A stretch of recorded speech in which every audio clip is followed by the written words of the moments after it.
vérité, c'est que tu as du temps, tu as de l'argent, mais c'est tout simplement que tu le gaspilles. Ouais, hein? Dieu est stratégique et pour votre appel, vous devez demander à Dieu quelles sont les instructions spécifiques pour grandir dans votre appel. Bonjour guys, on se retrouve pour une prochaine épisode de Essentiel.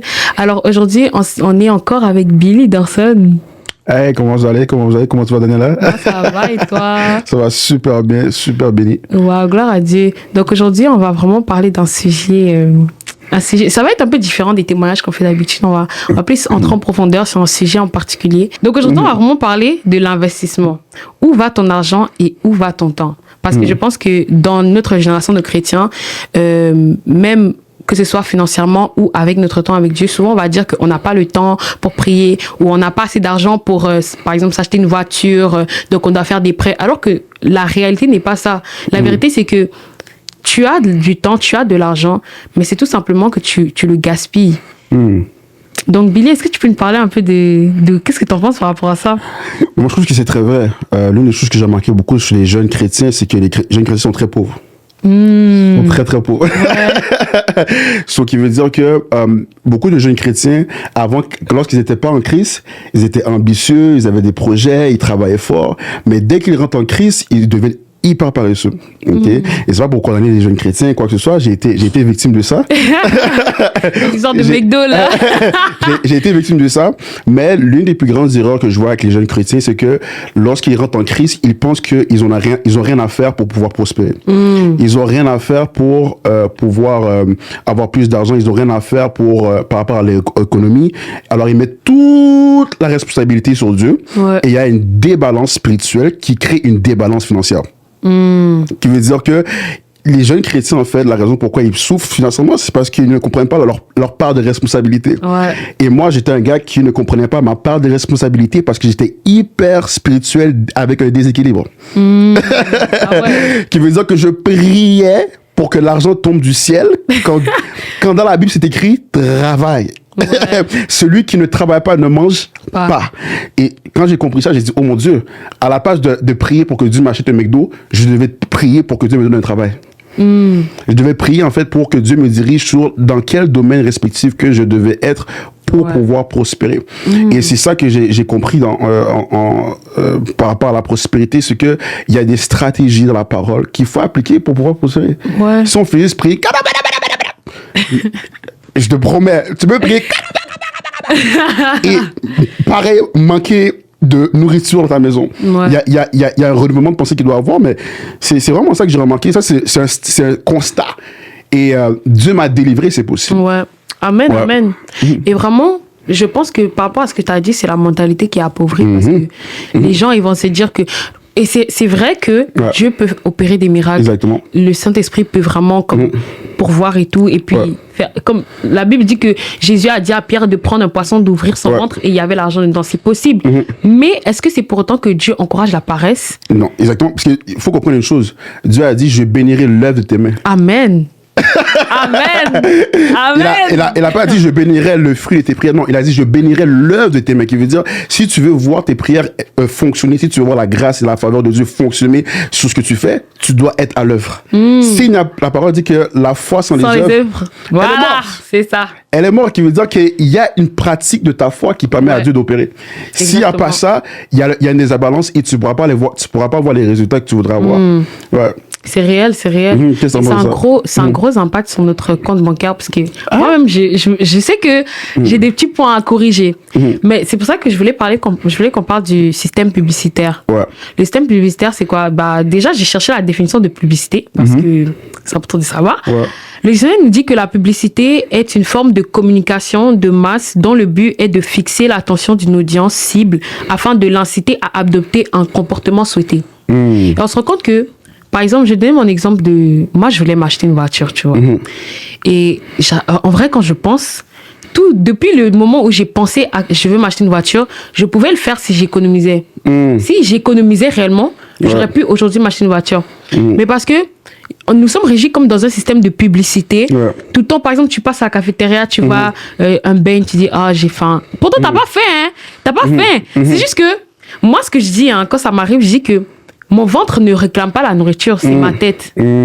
Pour dire que mes yeux ont vu, Et parce que mes yeux aiment, il dit, j'ai faim, mais en vrai, j'ai pas faim. C'est ça. Tu vois? Et c'est même ça aussi qui nous empêche de jeûner. Je me rends compte vraiment parce que moi-même, quand j'ai des difficultés à jeûner, c'est à cause de mes yeux, en fait. Yeah. C'est ça, en fait, on est dans un système de consommation. Hein. Ouais. C'est ça que ça fait, le système de publicité, c'est on consomme, mais à cause de ça, on consomme également financièrement. Et on oublie que à la base, nous, les chrétiens, on a été créés à produire. C'est ça. L'homme avait été créé à produire, l'homme avait été créé à créer. Ouais, Dieu avait dit à Adam, hey, sois productif. Ouais. Sois productif. Il n'a jamais dit à Adam, consomme. Il a dit, sois productif. Ouais. Mais lorsque Adam a consommé, on a commencé à pécher. C'est seulement lorsqu'il a commencé à manger la pomme qu'on a commencé à faire n'importe quoi, là. C'est seulement quand on a mangé la pomme que le péché est rentré. Mais si Adam était constamment concentré sur l'objectif, il est de produire, de faire ce que Dieu lui demande de faire, on n'aurait jamais eu ce problème-là dans l'humanité. Qui veut dire que pour vraiment marcher dans le système publicitaire, il y a un problème, une lacune qui fait en sorte qu'on est consommateur, même avec TikTok, Instagram, Facebook, et on oublie, on néglige une vie spirituelle, on veut toujours manger du McDonald's. Ah! Là, on te dit 21 jours de jeûne, toi tu dois toujours manger. C'est ça, en fait. T'es pas sérieux, là? Non, il y a vraiment un renouvellement de pensée. Et il faut que les chrétiens doivent comprendre que nous sommes dans le monde, mais nous ne sommes pas du monde. Ah, réel. Et souvent, beaucoup de jeunes chrétiens sont comme, mais moi, je vais être le plus proche du monde, ok? Et le plus, juste pour pouvoir rester dans le monde. Ouais. Ok? Et beaucoup de chrétiens ne veulent pas sortir du monde complètement. Ouais. Parce qu'ils pensent que c'est trop deep. Ils trouvent que c'est trop radical. Ouais, mais voilà. Jésus était radical. Amen. Si tu dis que tu veux être comme Jésus, sois radical. C'est ça. Jésus était dans le monde, mais il n'était pas de ce monde. Il ne parlait pas comme les gens du monde. Il ne se tenait pas avec les religieux qui négligeaient tout le monde. Jésus-Christ était out of this world. He was operating. Il opérait selon le système de pensée du ciel. Amen. You know what I'm saying? So, yeah. C'est réel. Et en plus, je pense que ça a même beaucoup de l'impact sur notre temps parce que, comme la définition de la publicité dit, c'est dans le but de fixer l'attention. Tu vois, je sais que la Bible parle de fixer ses regards sur Jésus et dit que alors que nous le contemplons à visage découvert, nous sommes transformés en son image, tu vois. Et en fait, je me rends compte, ça c'est fixer Jésus, tu vois. Mais les publicités de ce monde vont nous amener à fixer d'autres choses. Et souvent, c'est même ça qui nous conduit au péché. Le fait qu'on fixe les mauvaises affaires. On fixe trop. Voilà. Et réellement, quand tu fixes Jésus, tu passes plus de temps avec Jésus. Mais quand tu fixes le monde, tu passes plus de temps sur TikTok, sur Instagram, sur Twitter, sur Facebook, sur YouTube. Donc, vraiment là, en fait, tout dépend de sur quoi est-ce que tu te fixes. Qu'est-ce que tu regardes? Tu vois? Et je pense que c'est vraiment dit parce que le monde, comme ils vont constamment nous mettre des publicités devant nous. Tu vois, par exemple, tu vas écouter une adoration chrétienne, tu vas voir une publicité. Sur YouTube, tu vas voir une publicité. C'est justement leur but, c'est de fixer tes regards sur la publicité et te déconnecter de ton objectif. Et c'est pour ça que beaucoup de chrétiens aujourd'hui vont dire que je n'ai pas de temps pour passer du temps avec Dieu, alors que c'est faux. Parce que regarde l'apôtre Yves, Castanou. Lui, il n'est pas pasteur à temps plein. Il travaille. Il est directeur, je pense, d'une compagnie, quelque chose comme ça. Mais quand tu vois ce qu'il fait dans la foi, à l'église et tout, ce qu'il dirige, tu te dis, mais waouh, il va dans des croisades d'évangélisation. Et tu te dis, mais où est-ce qu'il prend le temps pour faire tout ça? Alors qu'il travaille, il a des enfants, et puis il a le ministère, et il passe quand même du temps dans la prière. Donc il va pas dire que parce que j'ai des responsabilités, je néglige mon temps que je passe avec Dieu, tu vois. Ça nous montre vraiment que en réel, on a le temps. C'est juste qu'on l'investit ailleurs. Comme le petit 5 minutes que tu passes sur TikTok, là, à chaque break, quand tu l'accumules, ça fait 1 heure. Ça fait 1 heure, c'est très vrai. 1 heure de prière que tu aurais pu avoir. Tu vois. Imagine 1 heure fois 365 jours. Non, c'est fou. Le temps de prière que tu as perdu en 1 année. Tu vois? Et je pense ça comme ça, mais je me suis retrouvée vraiment dedans. Explique-nous. Ah, je t'assure. Je parle, hein, mais je me trouve dedans. Donc, en ce moment, je suis en train de me prêcher moi-même. Non, mais vraiment, c'est quelque chose que le Saint-Esprit m'a appris parce que souvent, je me plaignais pas, mais je disais à Dieu que, Seigneur, tu vois, genre, je veux vraiment avoir du temps pour passer encore plus avec toi. Parce que oui, je passe du temps avec Dieu, mais pas autant que je voudrais, tu vois. Et je dis, non, mais Seigneur, j'ai ça, j'ai le travail, j'ai l'école, j'ai les études. Et puis, il me dit, Daniela, est-ce que tu es sûr que tu n'as vraiment pas le temps? Parce que c'est lui qui a créé le temps. Il a créé 24 heures dans une journée parce qu'il sait que tu as 24 heures, c'est amplement assez. Et c'est tellement assez qu'il te donne du temps de sommeil. Parce que si c'était pas assez, il allait pas permettre que tu as besoin de 8 heures de sommeil pour, tu vois. Donc, c'est tellement assez qu'il te donne du temps de sommeil, en fait. Pour dire que, comme, c'est nous qui blaguons, en fait. Non, on blague. Ouais, et ça, c'est compréhensible. Et je pense que ça doit commencer dans la prière. La gestion du temps, je pense que avant les méthodes pratiques, naturelles, ça commence vraiment dans la prière en cherchant qu'est-ce que Dieu te dit pour la journée. Quand on prie, c'est pas juste pour prier pour faire un devoir ou parce qu'on doit prier, mais c'est également pour recevoir les instructions que Dieu nous donne. Et beaucoup de jeunes ils vont avec la vague. Alors tout le monde prie, alors on va prier.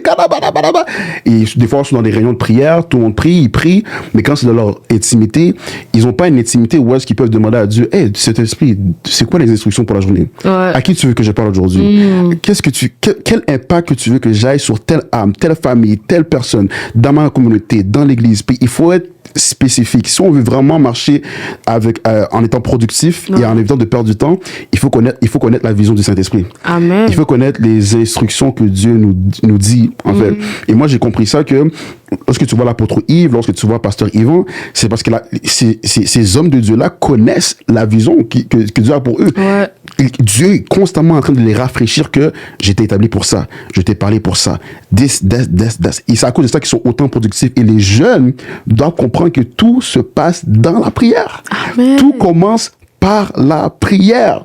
Dès le matin, dès le soir, il faut prier pour savoir qu'est-ce que Dieu nous dit. Moi, j'ai fait un pacte avec le Seigneur Jésus-Christ. J'allais dire un pacte avec le diable. Pardon-moi. On parle de pacte avec Jésus. J'ai fait une alliance avec le Saint-Esprit que moi, chaque matin, je ne touche pas mon téléphone. Peut-être 2-3 heures, 1 heure, je suis en prière. Je prie en esprit pour savoir qu'est-ce que Dieu me dit pour la journée. Parce que je sais qu'il y a des gens là à qui je dois impacter. Même au ciel, là, lorsque tu vas aller au ciel, là, Dieu va te demander, mais qu'est-ce que tu as fait avec tes dons? Qu'est-ce que tu as fait avec les dons que je t'ai donnés? Quelle personne as-tu impacté? Et si on ne reconnaît pas la voix du Saint-Esprit, on va perdre des âmes. Chaque jour.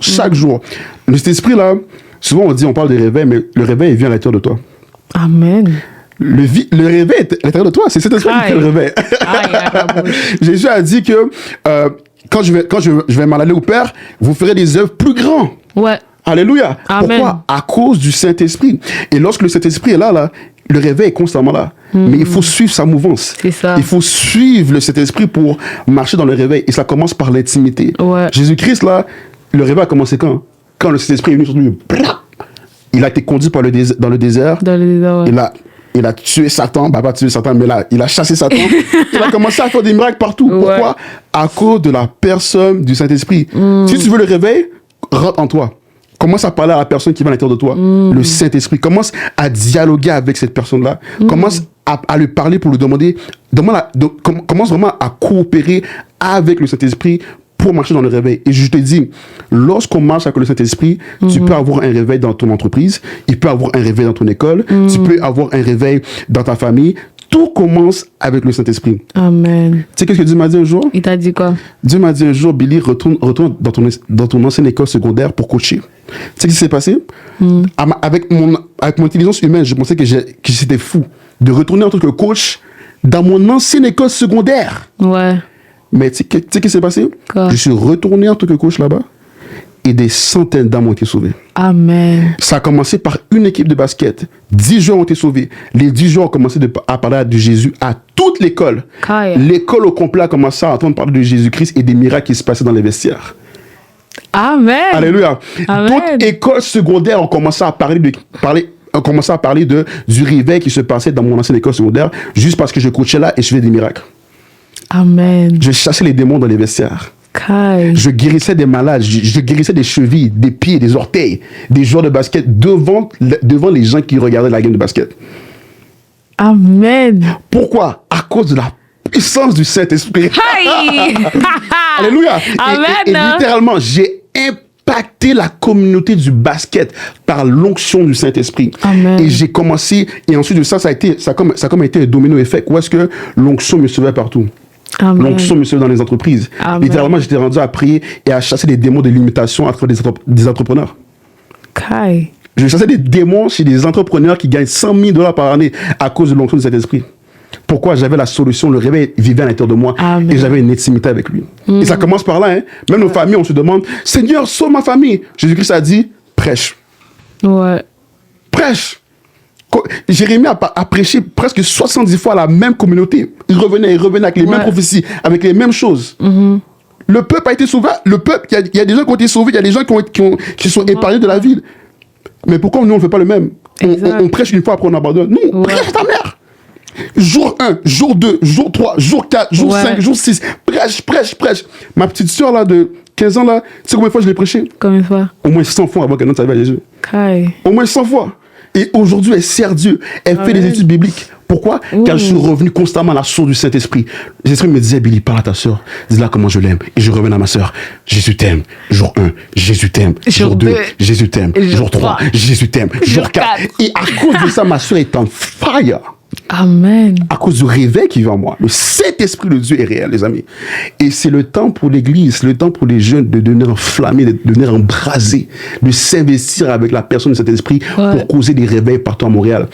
Souvent, les gens parlent de « il y aura un réveil à Montréal ». Le réveil à Montréal commence par les chrétiens, pas par les gens du monde. Ouais, c'est réel. Ça commence par les chrétiens dans l'Église. Si les chrétiens dans les églises se réveillent spirituellement, il y aura un réveil partout dans les écoles secondaires.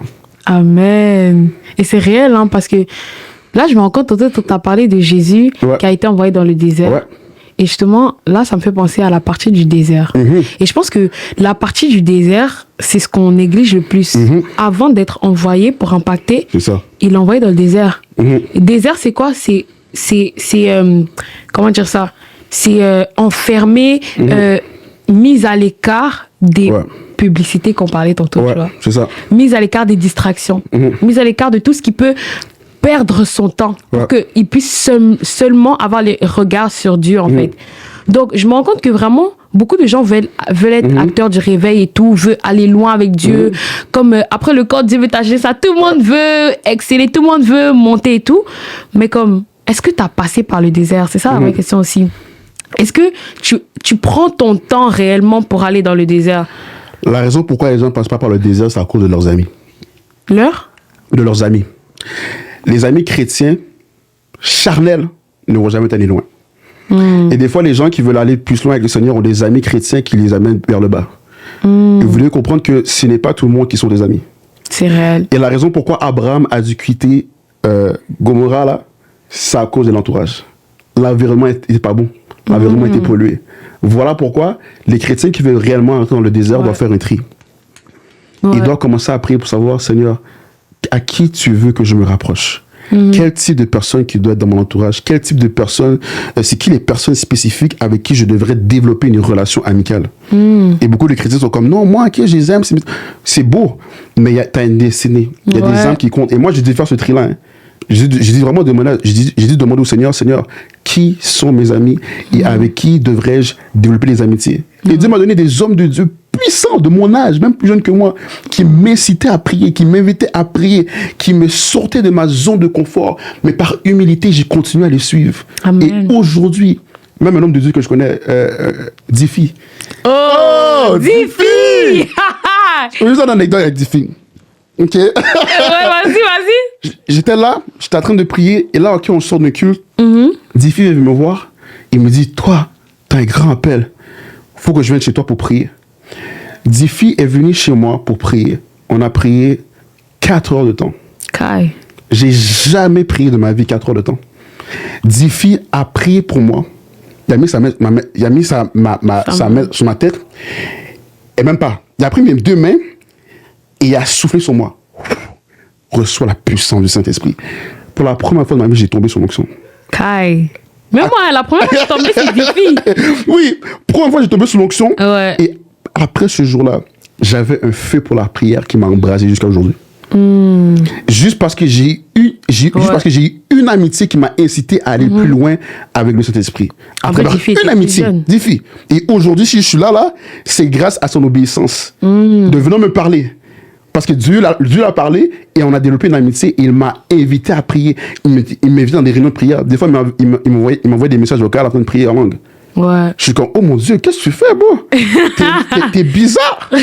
Mais c'est grâce à cet homme aujourd'hui que je peux me tenir là et dire, waouh, j'ai fait beaucoup de choses dans ma jeunesse grâce à lui, grâce à son obéissance. Fait que les amitiés, c'est eux qui vont vraiment t'amener dans la prochaine dimension, dans le désert que tu es. Ouais. Ça commence vraiment par ton entourage, tes amis. Si dans tes amis, il n'y a personne qui prie, comment ça prie? Réel. Hein? Non, comment tu peux aller dans une autre dimension si tous les amis ne veulent pas aller là, ils veulent juste chill? Non, c'est ça. Les bébés spirituels, gloire à Dieu, sont là, pas de problème, mais il faut qu'il y ait des feux plus grands dans ta vie. Il faut qu'il y ait un entourage qui soit plus en fire que toi. Puis voilà pourquoi il faut une balance spirituelle. Parce que tu peux pas juste te tenir avec des bébés spirituels. Ouais. Il faut des géants spirituels. C'est vrai. Voilà pourquoi des fois, il va falloir que tu te tiennes avec des gens plus vieux que toi spirituellement. C'est ça. Yeah. Et plus vieux que toi spirituellement ne veut pas dire plus vieux que toi physiquement. C'est ça. Plus vieux que toi spirituellement. Hein? C'est ça le truc, parce que les gens... En fait, je pense aussi que c'est également l'orgueil, mais quand ils voient des gens plus jeunes, parce que toi, dans ton cas, tu es plus jeune que toi. Mais oui, de 300. C'est ça. Le fait quand je l'ai connu là, j'avais 20 ans, il avait 17 ans. Wow. Il était mineur. Quête. Et c'est grâce à lui que je suis là aujourd'hui. Amen. Mais grâce à Dieu aussi, mais vous comprenez? Yeah. Amen. Non, mais réel, parce que je pense que vraiment... les gens, quand ils voient des jeunes, genre de 16, 17 ans, 15 ans, qui sont vraiment en feu, et qu'ils pensent que non, on peut pas apprendre d'eux. Alors que c'est faux. C'est faux. Alors que c'est faux. C'est faux. Et réellement, je me rappelle, il y avait un gars sur TikTok qui prêchait là. C'est un gars des États-Unis, mais il était tellement jeune. Et c'était comme, mais ce gars-là, il c'est qui lui? Genre, il est trop petit et tout, tu vois. Wow. Au début, je l'ai négligé et tout, mais après, cette personne me faisait comprendre que je t'amène à être comme lui, en fait. Wow. Et là, j'étais comme, attends. Tu vois? Mais là, quand j'ai compris ça, j'étais comme, en fait, ce que je sème, je vais le récolter. Alléluia, c'est ça. Donc si, là maintenant, je regarde cette personne-là de cette façon parce que, oh ouais, il est jeune et tout, il pense qu'il connaît tout. Souvent, c'est ça le truc. Yeah. On se dit, oh non, mais pourquoi il pense qu'il connaît tout alors qu'en réalité, ce qu'il y a à l'intérieur de lui, là. Wow. Et comme Pasteur Malou dit, se connecter aux grâces, en fait. Se connecter aux grâces. C'est vraiment ça le secret. Et une des clés qu'on nous enseignait même à ICC, c'est la loi de la semence. C'est ça. Semer dans la vie de quelqu'un, c'est directement, en fait, tu viens, tu prends la grâce. Exactement. Et les gens, souvent, quand on parle des dîmes, offrandes, là, ils sont plus là. Ils sont plus là. Ils veulent qu'on prie pour eux. Ils veulent qu'on rakama souta, mais ils veulent pas semer. Ils veulent pas. Comment ça, là, on va commencer à prier ici. Non, mais réellement, ils veulent pas semer. Yeah. Et je pense que c'est un problème. C'est vraiment grave un problème parce que non seulement ils sont distraits, que ce soit financièrement, spirituellement, mais également ils refusent de faire des actions pour aller vers l'avant, pour sortir en fait de ces prisons, je pourrais dire.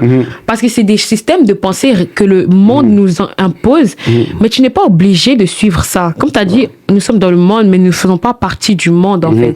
Pour dire que oui, je suis dans le monde, oui, je vis dans le système de publicité, mais est-ce que c'est pour autant que je me laisse conduire par ces publicités? Est-ce que c'est pour autant que je me laisse distraire par ces publicités, tu vois? Donc en fait, je pense qu'il est possible d'avoir une vision et de suivre cette vision-là. Comme tantôt, tu as parlé de l'apôtre Yves et l'apôtre Ivan, qu'ils avaient une vision et c'est ça qui les a gardés en fait. Exactement. J'avais à l'esprit de évoquer le sujet que tes actions, souvent nos actions ne sont pas à la hauteur de notre appel. Pour dire que tu peux être appelé à être prophète, mais parce que tu négliges ton temps avec Dieu, parce que tu négliges ta vie, tu négliges tes études également, que tu n'arrives pas là-bas. Et après, tu vas dire, oh, les gens ont menti, ils ont dit des prophéties qui ne sont pas vraies. Mais non, ils ont dit les prophéties vraiment que Dieu voulait pour toi, mais juste, tu n'as pas fait les actions qui étaient à la hauteur de ton appel. Je veux dire quelque chose par rapport à ça, par rapport aux actions dirigées à l'appel. Je vais être très vulnérable pour que la jeunesse comprenne que Dieu, quand Dieu travaille chez un homme, quand Dieu t'appelle, que ce soit dans le ministère, dans le service pour Dieu ou à l'impact, il y aura toujours quelque chose que Dieu va te demander de faire. Et moi, je vais être très vulnérable avec les jeunes qui m'écoutent. Quand Dieu m'a appelé en 2020, là, Dieu m'a parlé par rapport à mon appel. Ouais. Tu sais qu'est-ce que Dieu m'a dit? Il a dit quoi? Dieu m'a dit, Billy, à chaque minuit, tu as prié 3 heures. Kai. De minuit à 3 heures du matin, tu pries pour les gens. à l'intercession. J'ai fait ça pendant 1 an. Jour après jour, jour après jour. Minuit, je m'en vais au poste. Je priais. Minuit à 3h. Parfois, c'est de minuit à 5h du matin.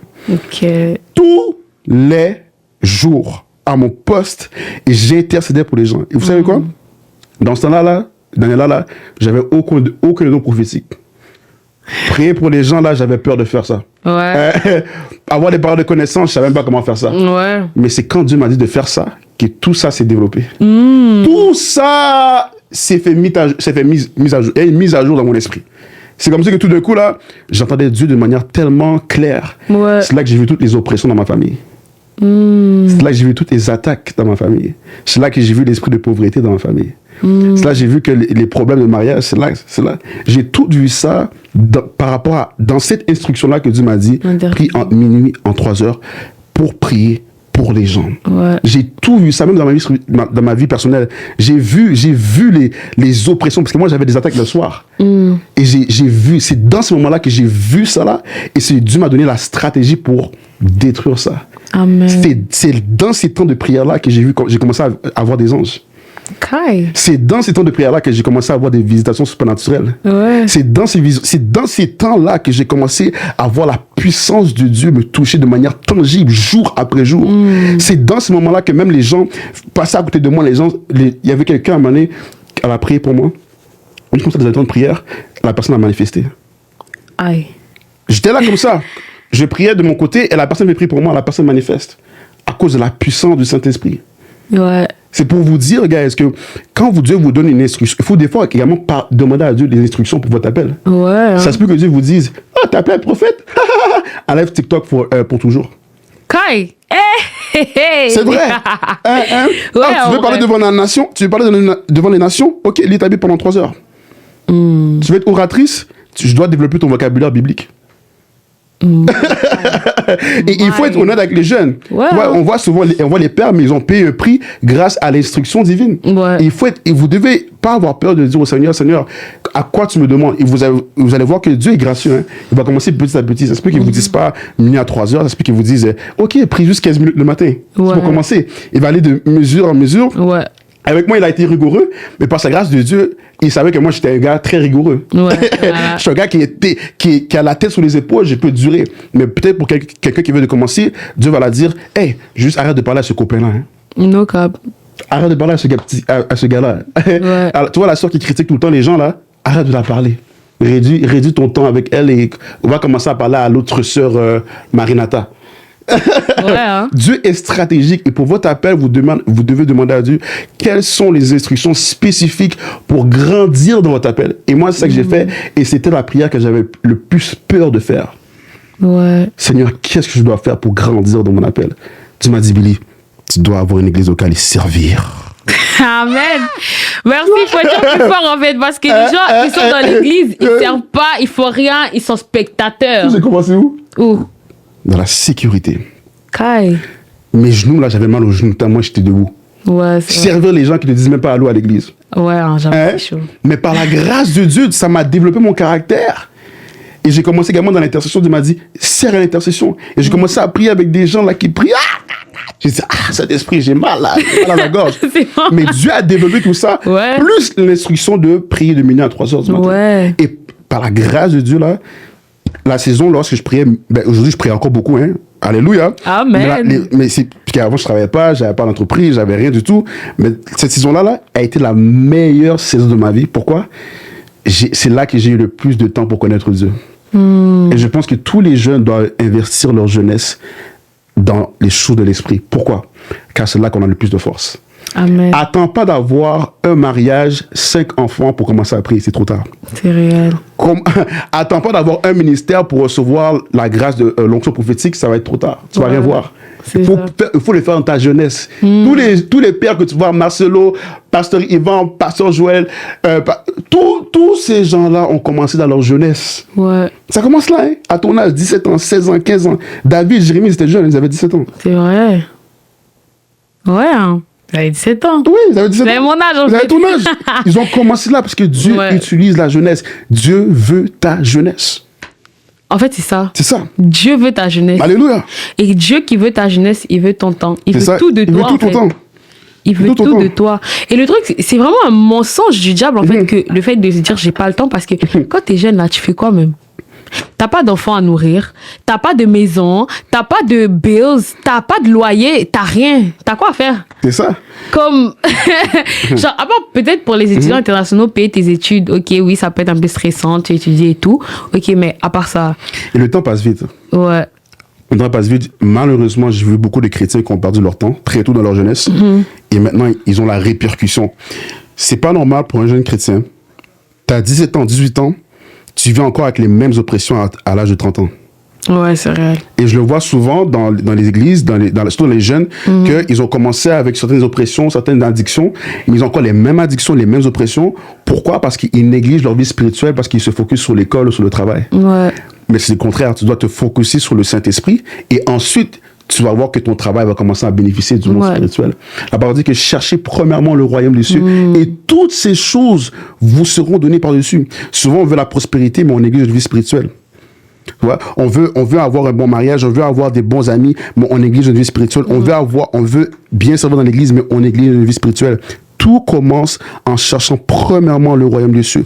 Et toutes ces choses vont nous être données par-dessus. Amen. La grâce, même la sagesse pour savoir comment gérer son argent. Ça commence avec la Bible. Hein? Ouais. Ça commence pas avec les livres financiers. Hein? Ça commence tout d'abord avec la parole de Dieu.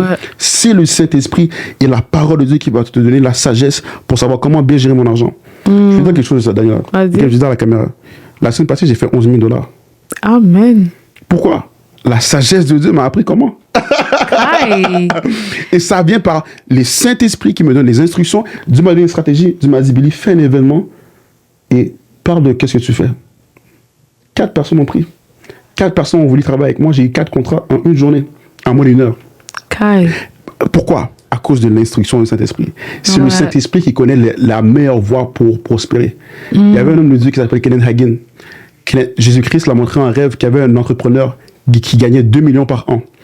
Tu sais qu'est-ce que Dieu l'a dit à Kenneth Hagin? Dieu a dit, si cet entrepreneur-là que tu vois en ce moment priait en langue 30 minutes par jour, j'aurais multiplié son salaire à 40 millions. Pour vous dire que lorsque tu cherches premièrement le royaume des cieux, les choses vont être données par-dessus tous. Et ça commence par ça, la sagesse de Dieu. Par exemple, la méditation de la parole de Dieu. Souvent, on parle de discipline. Oh, je suis paresseux. Combien de versets que tu connais par rapport à la discipline? Plusieurs personnes vont te dire, bah, je sais pas vraiment, Dieu me dit, je sais pas trop. Mais moi, je connais un verset qui me parle beaucoup. 1 Corinthiens 9, verset 27. Je traite durement mon corps et je le tiens assujetti. Et c'est l'apôtre Paul qui a dit ça.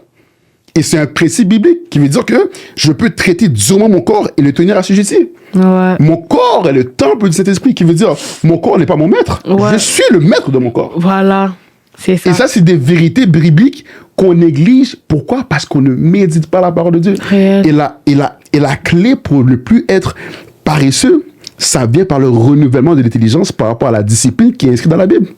Exact. Renouvellement du système de pensée aussi. La paresse, là, c'est un problème mental. Les gens qui te disent, hey, va pas prendre ta douche, t'es fatigué. Ça provient de tes pensées. Avant d'être physique, c'est une pensée mentale. Parce que la personne disciplinée va se doucher même si elle est fatiguée. Juste parce que la personne n'a pas la même pensée que le paresseux. C'est réel. C'est réel, hein. C'est une dinguerie. C'est vrai que c'est une dinguerie quand même. Quand on y pense, c'est une dinguerie. Et c'est vraiment dans la parole que ça commence. Ça commence sur la parole.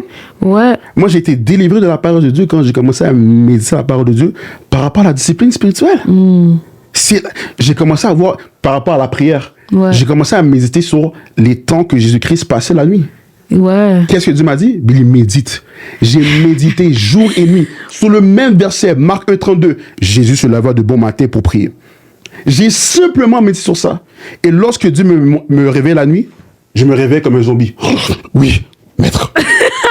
Pourquoi? La méditation de la parole avait renouvelé mon système de pensée pour que je ne sois plus paresseux spirituellement pour aller prier. Simplement à cause d'un verset. Et souvent, les jeunes veulent le spectaculaire. Mais le vrai spectaculaire, la vraie puissance est dans la simplicité. Réel. Jésus était simple. était simple. Voilà pourquoi même les acolytes pouvaient comprendre Jésus. Parce qu'il était simple. Les religieux ne comprenaient pas Jésus parce que les religieux étaient compliqués. Trop simple, ouais. Mais tous les alcooliques, les drogués, les prostituées pouvaient comprendre Jésus. Ouais. Tous les gens qui disaient qu'ils n'étaient pas intelligents, qui ne sont pas allés à l'école, comprenaient Jésus. Pourquoi? Ouais. Car Jésus-Christ était simple, il était direct, il était gracieux, il était amour, et il voulait le meilleur pour les gens, et les gens le suivaient. Et les gens qui le suivaient ont été guéris, les gens qui le suivaient ont été délivrés, et les gens qui l'ont suivi ont créé l'Église. Ouais. Pierre, Jean, Marc, Matthieu, c'est eux qui le suivaient. Des gens sans diplôme. Ils ont prospéré sans école. C'est réel. C'est fou, hein? Ouais.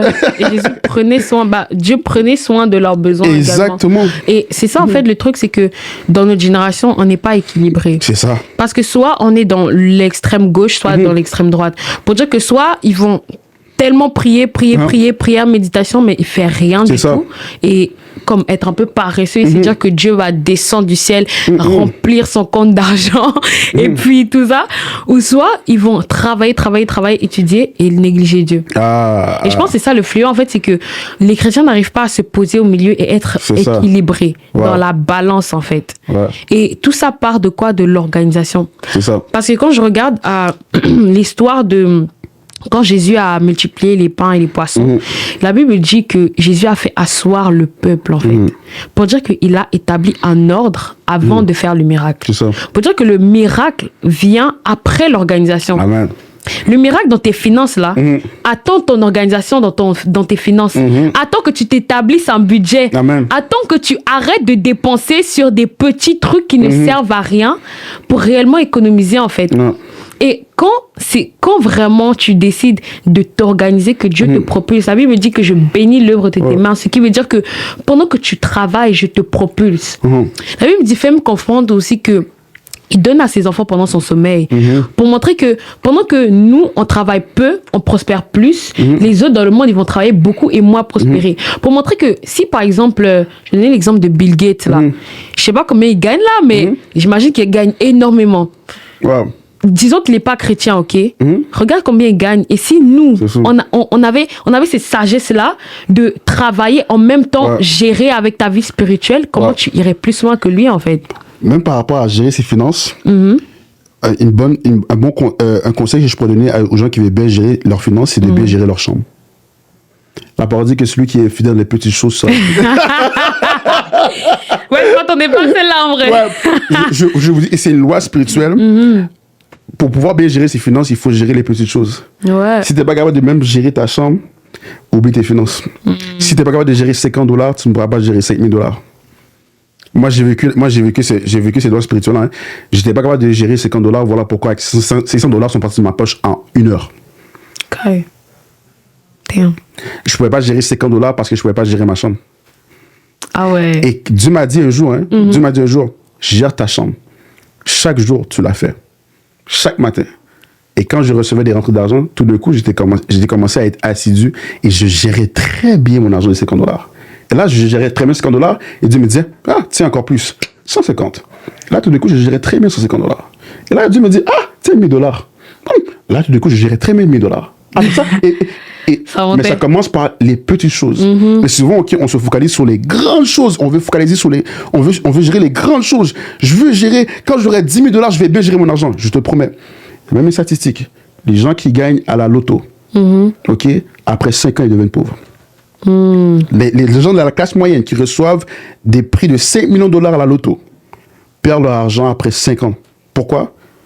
Système de pensée pas renouvelé. Ouais. Fait que ça commence vraiment par savoir gérer les petites choses, qui veut dire même ton téléphone là, même comment tu gères tes notes dans ton téléphone là, ça peut te rendre prospère. Si tu ne sais pas gérer tes notes dans ton téléphone, si tu ne sais même pas comment gérer ton application Instagram, mon frère, attends pas que tu vas pouvoir gérer tes finances. Ça commence vraiment par les petites choses. Et si tu te focalises sur, par exemple, si tu reçois un salaire de $300 par semaine, sois le plus minutieux avec ton $300. Gère tous les petits détails avec les $300.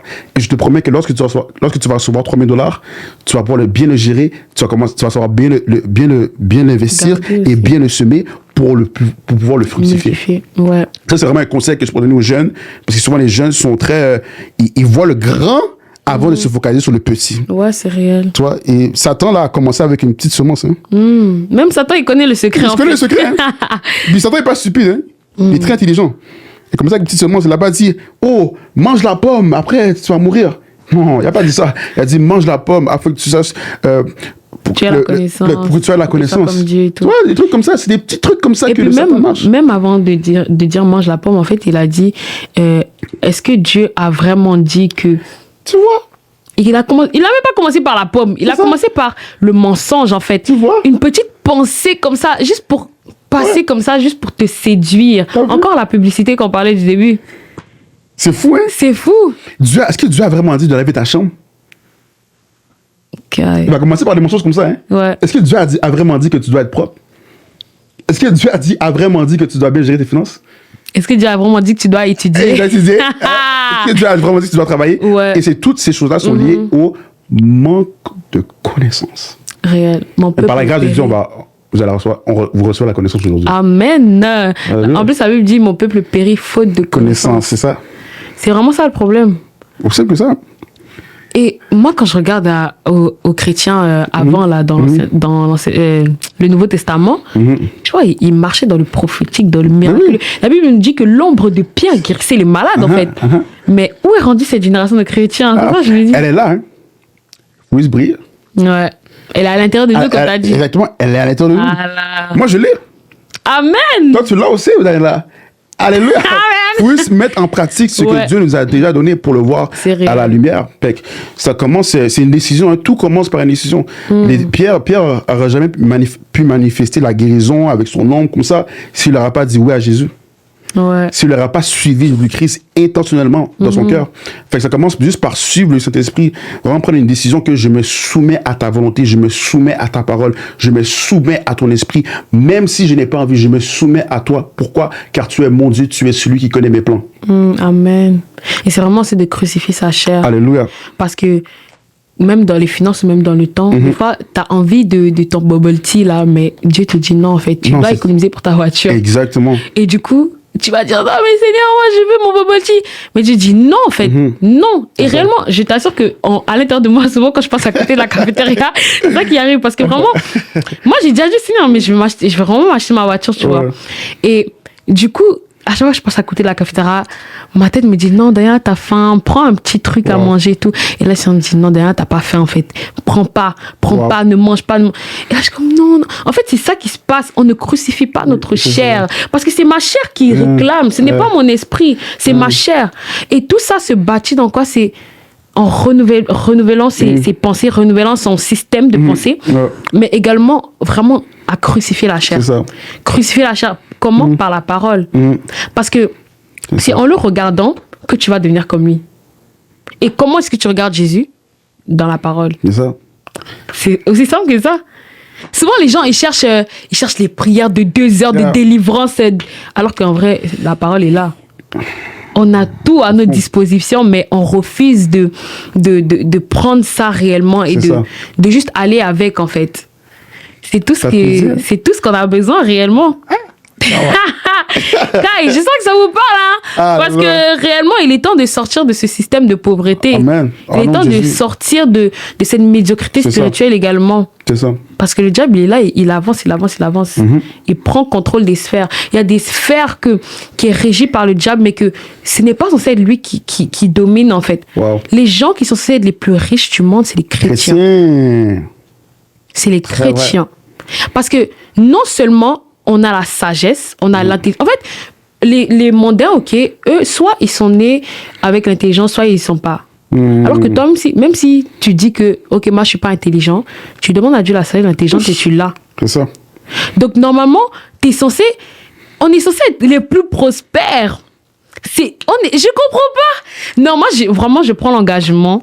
Alléluia. Devant la caméra. Seigneur, je prends l'engagement de mieux m'organiser. Amen. Parce que c'est comme ça que je vais arriver. C'est ça. Mon projet là, guys, rendez-vous dans 1 an, j'aurai ma voiture. Alléluia. Et réellement, non, mais c'est vraiment un truc que ça nous détruit même en tant que chrétiens. Et beaucoup après, ils vont accuser les baisses de foi. Ils vont accuser le diable. Mais c'est pas le diable qui t'attaque. C'est toi. C'est toi qui refuses de te gérer, qui refuses de te maîtriser et qui refuse de suivre le Saint-Esprit. Parce que le Saint-Esprit, là, il va te dire, ne dépense pas. Il va te dire, n'achète pas ça. Il va te dire, passe du temps avec moi. Maintenant, tu as du temps, prie. Il va te dire, mais souvent, tu dis, oh non, ouais, je vais faire après. Mais tu n'écoutes pas le Saint-Esprit. Ça se peut que Dieu te dise, delete Uber. Hein. Ouais. Delete Uber Eats. Ouais, n'achète plus de McDo. Moi, Dieu m'avait donné une instruction. Il m'a dit, mange plus dehors. À chaque fois que tu vas à l'école, tu fais ton lunch. Ouais. Chaque fois que tu vas au travail, tu fais ton lunch. C'est chaud, hein. C'est ça l'obéissance. Hein, ouais, c'est vrai. Hein. C'est vrai. Voilà. C'est vrai réellement parce que même le truc de Uber, Dieu m'a dit de faire ça parce qu'il y avait une époque là, que des Uber sur Uber. Oh Jésus. Je t'assure, il m'a dit delete. J'ai delete. Bon, j'avoue, je suis tombée une fois là. Mais après. Une fois, t'es sûr? Ouais, une fois. Une fois. Je suis sûre que c'était une fois parce que ça m'a bien coûté en plus. Okay. Non, mais réel. Wow. Mais en tout cas, vraiment, qu'est-ce que tu aimerais dire pour terminer ce temps justement? Toi, qu'est-ce que tu voudrais dire? Ça m'intrigue. Toi, t'es trop bien. Non, moi, ce que j'aimerais dire vraiment, c'est passer plus de temps avec Dieu. Amen. Passer plus de temps avec Dieu parce que... La même chose. C'est ça, en fait. Parce que si tu écoutes Dieu, il va savoir te diriger, t'expliquer comment t'organiser, t'expliquer où va tes pertes de temps, où va tes pertes d'argent, parce que tout se résume à ça, en fait. Parce que oui, tu vas dire, ouais, je vais faire un planning, ok, mais si ton planning n'est pas conduit par l'esprit, ton planning n'aura pas de fruits, en fait. Ton planning ne va pas produire. Donc, vraiment, c'est ça. Non, c'est vraiment ça, en fait. Cherchez Dieu en premier, ok, soyez ça. Et vraiment, lisez la Bible avec vraiment juste chercher Dieu. Vraiment chercher Dieu. Ouais. Ayez la connaissance nécessaire pour vos finances. Si vous voyez que vous avez des lacunes ou des faiblesses, allez voir qu'est-ce que la parole dit par rapport à vos faiblesses et vous allez être surpris de qu'est-ce que vous allez trouver. Vous allez trouver vraiment des principes, des choses pratiques que la Bible dit pour votre liberté financière, spirituelle, mentale, émotionnelle, relationnelle, physique.